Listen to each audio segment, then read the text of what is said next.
Research Associate and Scientist Dr. Tilak Bahadur Shrestha. Welcome to this episode of Gorkha Spirit. Thank you. Namaste. As a research associate, could you please share your experience? How could you achieve your goal? Well, I do research in satellite remote sensing, and basically from the satellite we gather information, and I do the processing those data, and it is applied in say agriculture, forestry, in urban regional planning, and say securities and all those ones. So my goal is to use those satellite information. Now, in case of Nepal, for example, I have written one short note how to apply in the Nepal's agriculture and how to develop so that the data are more appropriately being gathered. And then I will send you that article I wrote to you in the email. Okay, and what attracts you on religion after becoming a research associate? Because you talked a lot about the religion. Thank you. Basically, my background is science. I really don't have a background in like say religion. That's not my field. But however, as you grow, then you start to think a little more than just a science, and that's why I'm got a little more interested in this our one. So basically, one thing though, the dharma is not religion. And our system is dharma, and that's not religion. Basically, say, say when we say dharma in our system, say Bauddha dharma, Saiva dharma, Vaishnava dharma, Tantra dharma. Those are the dharma. The Hinduism is not dharma, not a dharma, but the collection of all the dharmas in our system. So within the Hinduism, large amount of Hinduism, we have Bauddha dharma, Saiva dharma, Vaishnava dharma, Tantra dharma, and so on and so forth. And the dharma means seeking truth, satya, and inner development or yoga. That's a Jnana Yoga or Bhakti Yoga, Karma Yoga, and Raja or Dhyana Yoga. This is the basic concepts. And the religion is not dharma. Religions are Christianity, Islam, communism. They are religions, and now they are not about truth or inner development. No, they are not. They are basically a set of doctrines you have to believe, and a set of commandments you have to obey.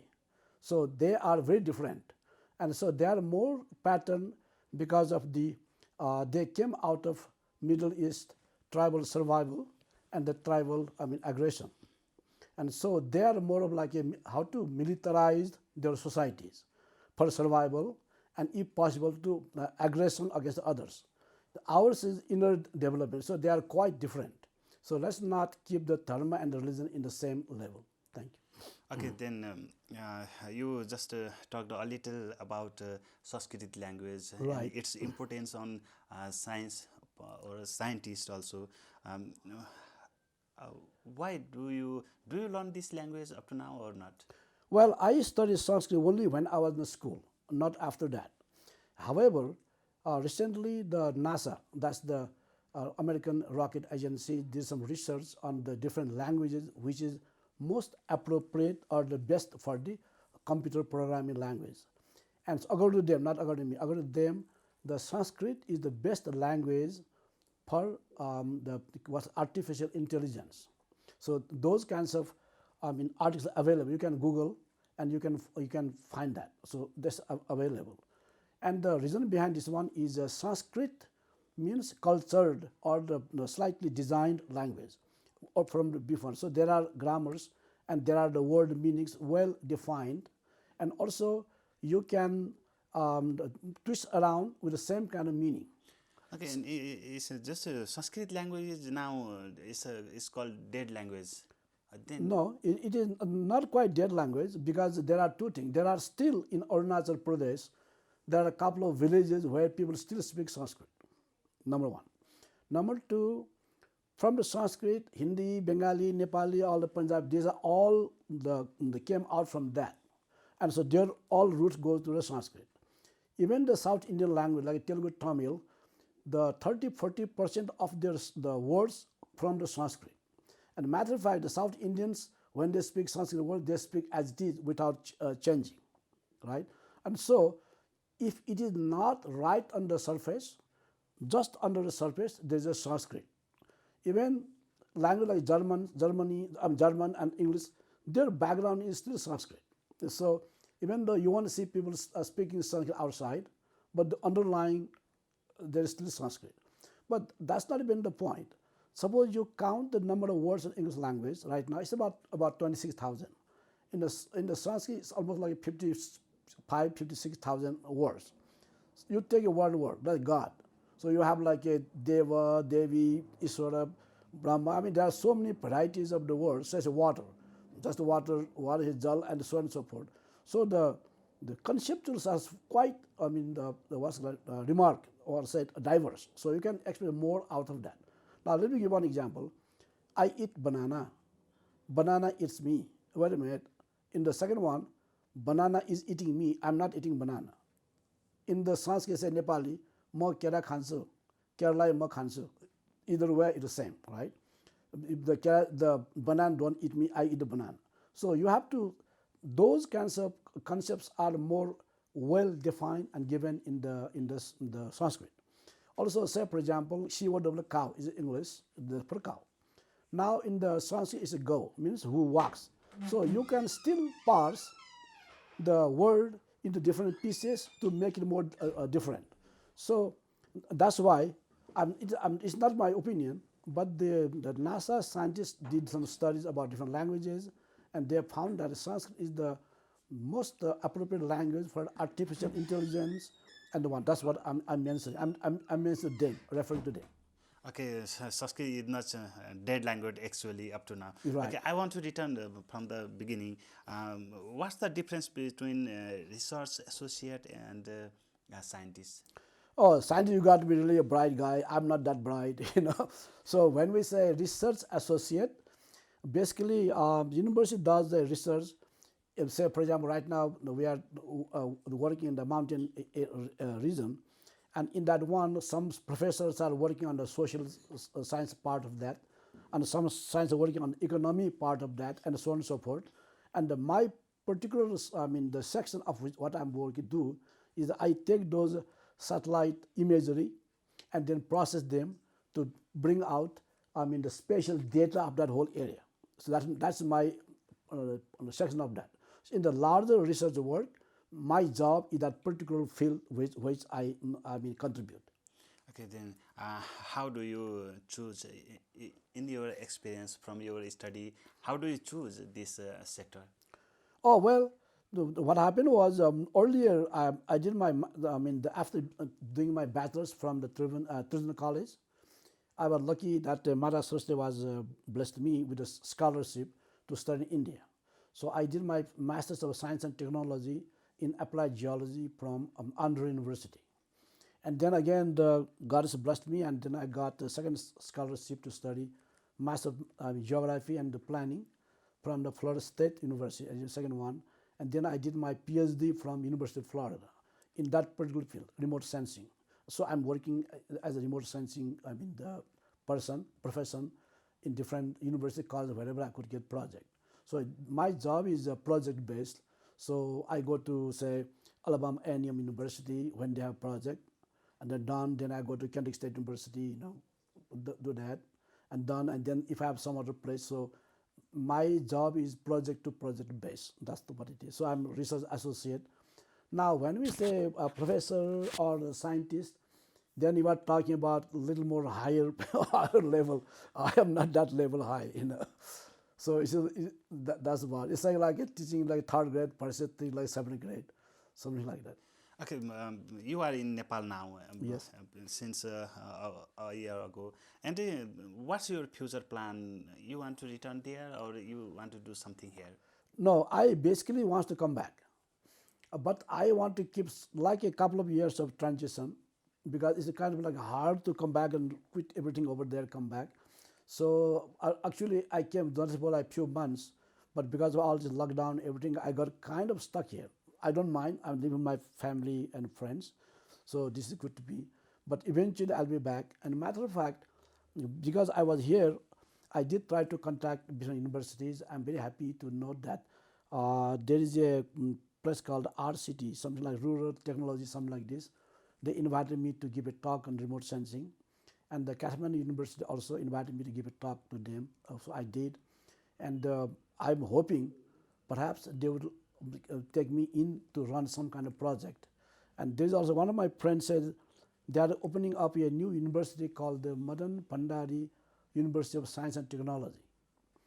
They have not started yet. I mean, they may a couple of years down the road. But anyway, if any schools and colleges or universities interested in remote sensing wants to say train students or run a couple of small projects, I'll be very happy to do that. Okay, we are in at last also, and how satisfied you are with the present condition of our country, Nepal? Well, much better than before, that's for sure. But we could do more than what we have doing now. So if you want to come down to, we have developed lots of doctors and engineers, and before there were not too many of them. But now there are unemployed doctors and unemployed engineers. It's really sad to see that, because we can afford, the trained person not working. We can afford that. Now, because I live mostly outside, so I should not comment on Nepalese politics because I'm not involved. I'm not a politician. But the way I see is, our major problem is politics, and within the politics also Bhrashtachar or corruption. That's the centralmost problem we have. And if we are able to solve this problem, then only the sky is the limit. We have got all the components for the progress. We are not poor people. Let's be very clear about this. Nepal is not a poor country. Nepalese are not a poor people. We are being poor by our own deeds, our own choices. So, and this is also again going back to this corruption case, and especially in a political level. And if we are able to solve this, then only the sky is the limit. Okay, there are just some clashes between the religion and caste system in Nepal some time ago only, not from the ancient time. What do you want to say about this? Well, I'm not really aware of that. But there is a political propaganda that the dharma is only about caste. No, it's not, outright nonsense. As I said before, dharma is about seeking truth, satya, and inner vikas or inner development called yoga. So yoga 4, jnana yoga, bhakti yoga, karma yoga, and raja or the jnana yoga. So that's what it is. It has nothing to do with the jati and everything. Nothing to do with that. The jati and the varna, there are two terms. They are basically a social issues. It is not the dharma issues. And also, let's not use the term caste. Caste is a Spanish word meant color. And that was supposed to say European white versus African black. So that has nothing to do with us. So let's not use the term caste. And it got to do with the race. It's nothing to do with us. Also, we have two terms, varna and the jati. They are not the same. Now, the varna comes from Gurukul discipline, which means Brahmin, Kshatriya, Vaishya, Sudra. Sudra means common people. And if you go through the, what's that called, the Gurukul discipline, then you become Dvija, second born, means first birth from your parent and the second birth from your teacher, Guru. And that is holistic training. That means you learn, say, Satyam Bada, Dharma Gara, those things are the basic of that one. So when we say holistic one, there are three levels of that. One is physical, pranayama, yoga, and all that for physical level. Second, ethical, dharma, second, and then come the intellectual ones. Now, when we say today education means become doctors and engineers, that is not the definition of the education, no. They are vocational training. Now, you have to build a road, you have to build a house, so you need engineers. You fall sick, so you need doctors. Absolutely, we need them. But that is a vocational training to run our society better. But that does not make you inner developed person. So the shiksha or the education or knowledge means to develop from inside. We need them also, but that is not the basic meaning. This is what we have to be very careful on that. That's our varna. Varna means choosing. I choose to be. It is not hereditary. Suppose your dad is a Brahmin, does not make you a Brahmin. Suppose your dad is a Vaishya, doesn't make you a Vaishya. No, you choose Varna. And so if you want to choose that now I'm going to devote whole my life, this is my motivation, and that I will talk about Adhyatma spiritual, I'll be teaching, learning, then you are Brahmin. Now you say, okay, I will fight against evil, I will fight for justice, and I will make sure that society is being not doing wrong, then you are Kshatriya, not because your father happened to be Kshatriya. So you say, okay, I will work my devote my life for prosperity of the nation, for myself and my family, for everybody, then you are a Vaishya. And you are evaluated if what social work you have done. And then the Sudra means not a low pure, no. Sudra simply means common people, like you and I. You are Sudra, I am Sudra, he is Sudra, everybody. We are common people, that's a Sudra, right? That's a Varna. Now, since we don't have a Gurukula system, we don't have that anymore. So Varna is not even the issue now. However, we have to think, is there good part of the Varna in our heritage or not? And perhaps we can revive part of that, which is really useful. That has to be debated. And from the Varna, the only thing left over today is the Brajabandha. So it's going to Gurukul for like 6-7 years and then transforming and holistic transforming, which makes a Dvija, second born. You do like a 4 hours of ritual and you become one. So that is simply a leftover symbolism only. So we have to debate what is Varna and do we bring back the Varna again, and those are separate ones. Now, and the Varna is not Jati. Jati comes from your parent, because the Jati means cultural association. So I'm here Newar, and here is the Kshatriya, and so on and so forth. So Newar has a culture, Kshatriya has a culture, Brahman has a culture. So the Bahun is a Jati, Brahman is a Varna. So let's not be one. Now suppose we Newars do the Mapuja, and the Kshatriya caste group do the what's called that Teej. We don't do Teej, the Brahman doesn't do Mapuja. However, the Saint we all do that.